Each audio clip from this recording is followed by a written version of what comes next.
Suspiria is the first movie of a trilogy. Then comes The Three Mothers and The Mother of Tears. It's best known for its visual style and specific color scheme, making it stand out from all the others. Dario Argento focused on that more than anything, including the plot. In my opinion, that's what makes you want to watch it over and over again. I personally can't remember how many times I've watched it. There's one thing that might bother a few watchers, that being the unsynchronized dubbing.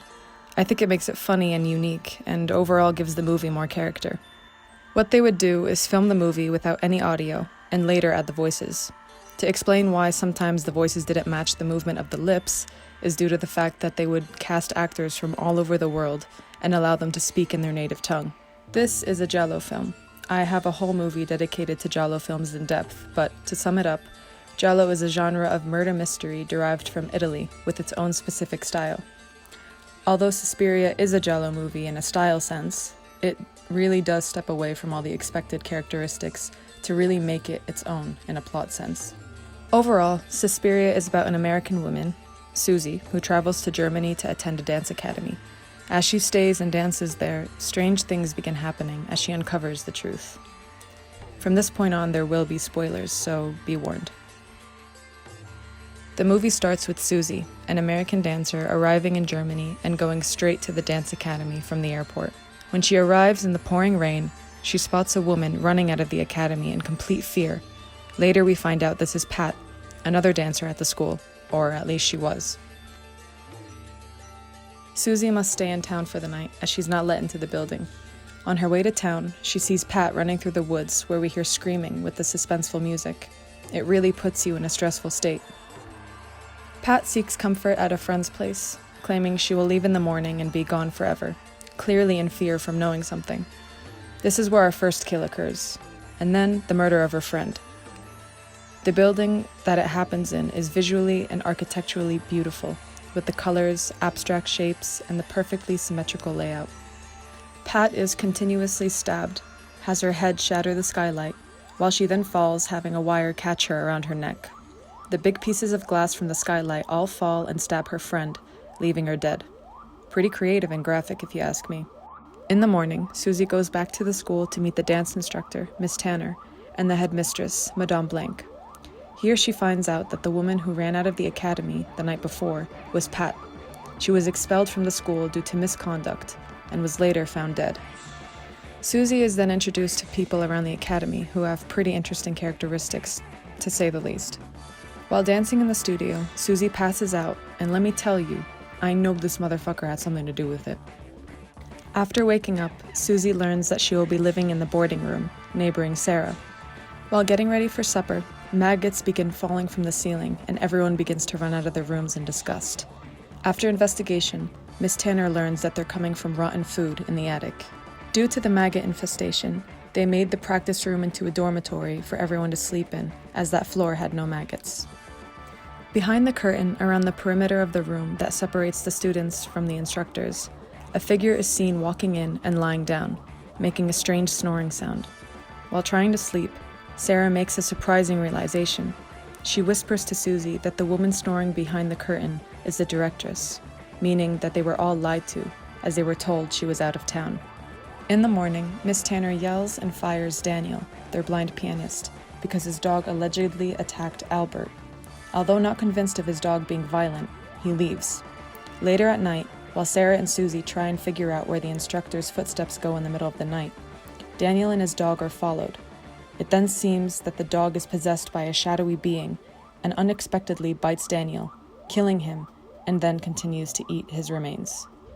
Later, Sarah confesses to Susie that Pat was her friend, and before leaving the academy, she was trying to tell her something. All the truths that Pat discovered was made note of, and before leaving, gave those notes to Sarah. Sarah then realizes that someone stole those notes. The only note that she had was the one that she made to figure out where the teachers would go in the middle of the night.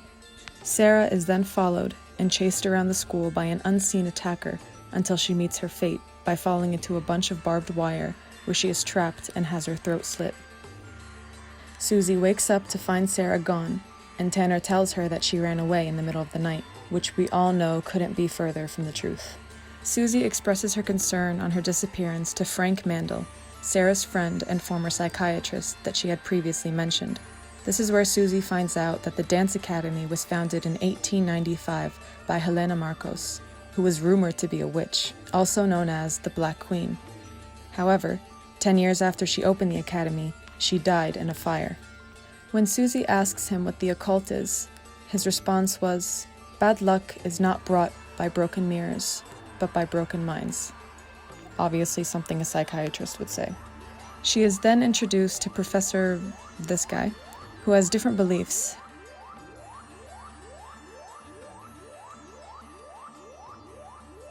Back at the academy, Susie experiences strange things. She then hears the footsteps of the teachers and remembers Sarah's notes. The front door is towards the left. Their footsteps are moving right, which means wherever they go every night is in the building. Counting their footsteps lead her to Madame Blanc's office, where she also finds a hidden door. Through the hidden door is a long corridor which brings Susie to the instructors, in particular Madame Blanc demanding that Susie must vanish and must die, while also summoning Helena, the leader of the coven, to give her power. That devil of a child, Albert, informs Pavlos of Susie's presence. She hides, only to find Sarah's body, placed in a ritualistic manner. She runs into a room which happens to be Helena's room, and is then woken up by Susie. We are then shown the infamous scene of Susie trying to defend herself from Sarah's corpse. When she stabs Helena, we see her true form and everything being destroyed due to her destruction and final death. Susie runs out and the building catches on fire, slowly burning and ending all evil that's lived and grown there since 1895. The color red is used to depict the evil nature of the dance academy and the witches that run it. It is the most color used in this film, showing that evil and ill intention floods the atmosphere. Not only is it shown and makes up the whole dance school, but also in the very beginning when Susie arrives to Germany. Notice the two people wearing red clothing in the airport. The goblin music only plays when they're in frame, setting up the importance of the color. This might be far-fetched, but if you compare their clothing to hers, she's wearing white, possibly representing her purity and the soon exposure to danger and evil. The color red is also the building itself, revealing that the building and everything in it was made with evil. Blue, usually shown on screen with the color red, represents purity and goodness, the opposite of red. Due to the fact that these two colors are mostly shown together, shows the conflict between good and evil, mirroring the battle of the dancers and the academy. The first time we see the inside of the school, it's very hard to miss the blue wallpaper lining the walls.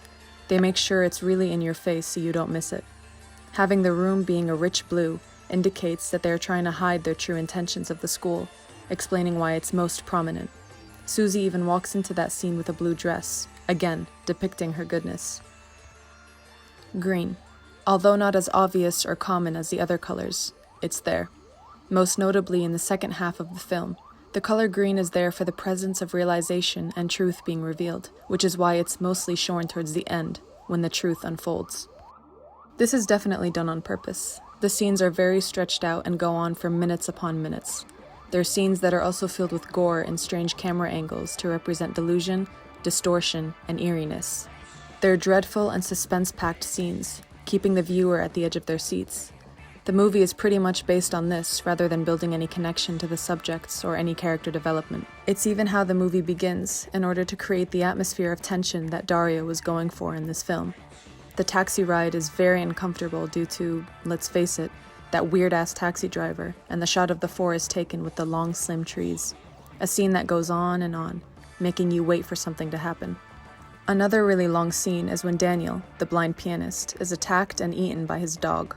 Or even when Sarah is chased in the academy, eventually, many minutes later, is killed. Anyways, I think you get the gist of it. I feel like Suspiria is known for not only the telling through colors, but the effect and uniqueness of the soundtrack, also known as goblin music. Right when that music plays, you know shit is about to go down. Whether the audience is fully aware of the effect or not, it enhances the tension and even gives the movie more character, as it's the film's signature sound. This is personally my favorite part of a film, when things are purposefully placed in order to portray or foreshadow a message. There's much I'm probably missing, but these are the things I've picked up, apart from the color scheme. Toward the beginning, we see Pat run to her friend's residence. There's a puddle on the ground that shows the reflection of the building, only for Pat to run through it, causing the image reflection to be distorted. In my eyes, that portrays the start of chaos. You know how paranormal things often include bugs and flies and things like that? The use of the maggots had the same effect in this film. I saw it as not only the infestation of insects, but the infestation of evil. This goes as far as the rotting food in the attic, mirroring the rotting and corrupt intentions of the instructors. In the end, Susie is in Helena's room, where we see a peacock statue with lightened feathers that look like eyes. I took this as evil is always watching. They are always watching. Later, with some research, I see another interpretation that I found really interesting. The peacock is a known symbol of beauty, vanity, and pride, pride being Lucifer's sin, conveying the work with the devil. The fact that the peacock is pushed over means the revealing of the truth and the ultimate downfall of the witches. Further in this scene, the all-seeing eye is clearly shown. This really shouldn't be further explained, as we know they see and know all. Although Suspiria has a quite simple plot with no personal connection to the characters by the audience, I don't think that this was the intention with the film. While watching, the viewer will feel the disconnection, but the main focus was on its artistic and visually appealing nature. I also personally love how unexpected and unique the kills were in this. There's for sure nothing typical about them. So, if you haven't, go watch this movie.